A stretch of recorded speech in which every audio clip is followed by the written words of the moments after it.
دیکھیے، ایران اور اسرائیل اور امریکہ کی جنگ جو ہے، یہ جنگ اس کو نہیں کہا جا سکتا. اس کو ایک ڈکٹیٹرشپ جو انگلش کے اندر ورڈ ہے وہ کہا جا سکتا ہے، کیونکہ امریکہ جو ہے وہ اپنے حساب سے اپنے انٹرسٹ کے لیے الگ الگ کنٹریز کے ہیڈز کو کیپچر کر رہا ہے، پراپرٹیز کو کیپچر کرنا چاہتا ہے، وہاں جو منرلس وغیرہ جو ہیں ان کے اوپر وہ قبضہ کرنا چاہتا ہے. اس لیے ان کے اوپر وہ جو ہے کہ صاحب میں یہ چاہتا ہوں، آپ یہ کرو گے، آپ یہ نہیں بناؤ گے، آپ یہ نہیں پہنو گے، آپ وہ نہیں کھاؤ گے. یہ چل رہی ہے ڈکٹیٹرشپ. ایران سرووچ نیتا آیت اللہ خامنئی اور کئی بڑے منتری کو امریکہ مارنے کا دعویٰ کر رہی ہے، اس پر کیا کہنا چاہیے؟ دیکھیے، یہ جو حادثہ ہوا ہے خامنئی صاحب رحمۃ اللہ علیہ کے اوپر جو اٹیک ہوا دوران میٹنگ، وہ اس کی جتنی کڑے شبدوں میں نندا کی جائے وہ کم ہے. چونکہ دوران میٹنگ انہوں نے امریکہ نے اور اسرائیل نے مل کر کے جو اٹیک کیا، اس کے اندر ان کے ساتھ جو سینئر منسٹرز اور کلیگ جو ان کے تھے وہ مارے گئے، بے قصور مارے گئے، ناحق مارے گئے. تو ایسے لوگوں کے اوپر جب کیا گیا ہے تو ان کو شہید کا درجہ ملتا ہے.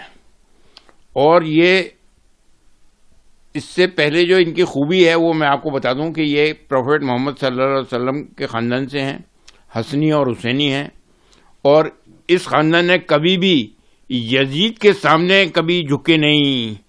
تو یہ جو امریکہ اور اسرائیل ہیں یہ یزیدی قوم ہے. حضور نے اپنی حیات مبارک میں نجدیوں کے لیے، نصاراؤں کے لیے، سب کے لیے فرما دیا تھا کہ کیسے ان کے ساتھ برتاؤ کیا جائے اور کیسے نہیں کیا جائے.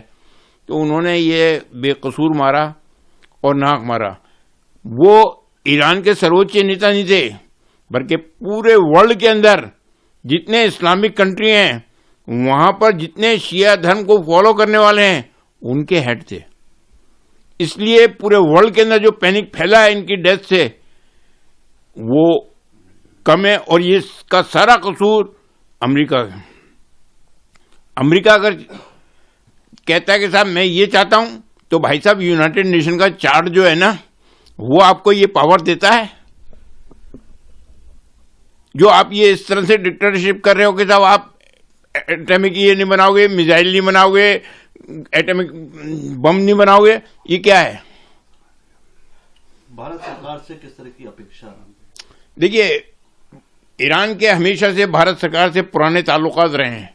پرانی سبھیتائیں جتنی ہیں وہ سب آپ اس کی ہسٹری اٹھا کے پڑھ لو، وہ کیا کہتی ہے اور کیسے تعلقات رہے ہیں.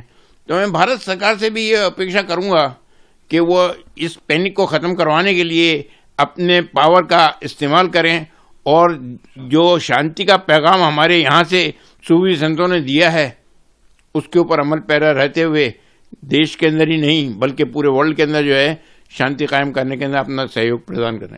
آپ اجمیر درگاہ کے اسپرچل ہیڈ ہیں، درگاہ پرمکھ، آپ کس طرح کی اپیل کرتے ہیں؟ میں بھی اسی ٹائپ کی اپیل کرتا ہوں کہ جو محبت و اخوت کا پیغام میرے پردادا حضرت خواجہ معین الدین حسن چشتی رحمۃ اللہ نے دنیا انسانیت کو دیا، اور جب تک دنیا انسانیت اس امن و آشتی کے پیغام پر عمل پیرا رہی اس نے اپنے آپ کو ہر طرف ترقی کے دور میں مبتلا پایا ہے. لیکن جب سے دنیا انسانیت نے ان تعلیمات کو فراموش کر دیا ہے، ہر طرف دنیا انسانیت اپنے آپ کو اخلاقی تنزل کے دور میں مبتلا پا رہی ہے.